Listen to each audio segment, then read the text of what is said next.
Meron na naman tayong sinirang gamit, no, mga kabads. Meron tayo ditong 500 games, Macaron Game Boy or game console. Ang problema nito, mga kabads, ay ang kanyang battery ay hindi na gumagana kahit i-charge ko pa.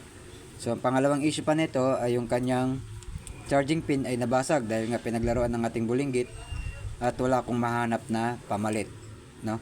So ang naisip ko, nagbuting-ting ako. Meron ako ditong nakitang patapon na vape, no. So ang ginawa ko dito, mga kabatso, ay ganito. Ayan, yung battery ng ating vape, no, meron itong 3.7 volts, no, at meron na rin tong control panel nya, no. So ngayon dito, mga kabatso, no, sa kanyang battery, kung napapansin nyo, meron tatlong pin dyan.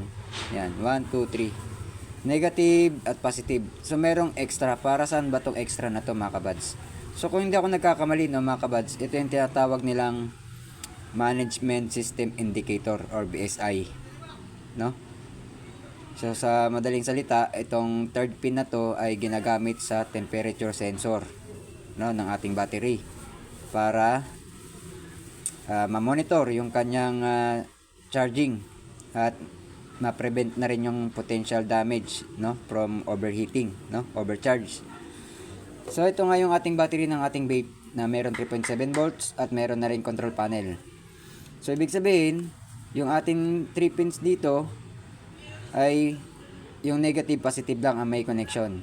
So itong ating battery ng vapes, no, at itong monitor niya ay meron na rin yung sensor, kung hindi ako nagkakamali. Meron yan para maiwasan nga yung ating overcharging or overheating, no, or masira, no. So ngayon subukan natin. Ayan, English. So yan, 500 in 1. Ang daming laro na ito, mga kabads. Yan. So patayin natin. So ito ay pwede ko pa namang tanggalin, no. Pag bibili ako ng bagong battery, ito na yung ipapalit ko dyan, ay pwede naman kasi nakahinang lang naman yan at pwede kong tanggalin, no, at ayusin ko na lang ulit yan para hindi naman pangit tingnan, no.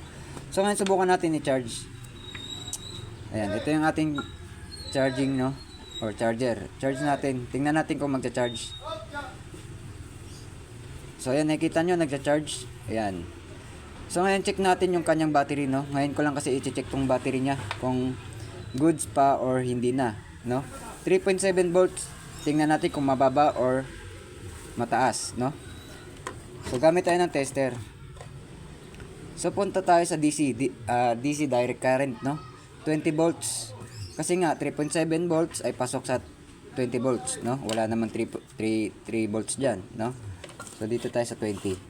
So check natin yung kanyang no. Ganyan na lang natin para makita nyo. Ayan.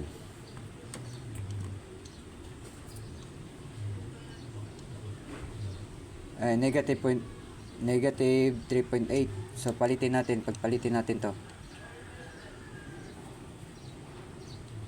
Ayan, 3.8, no? Nawala na yung negative, no? Ayan.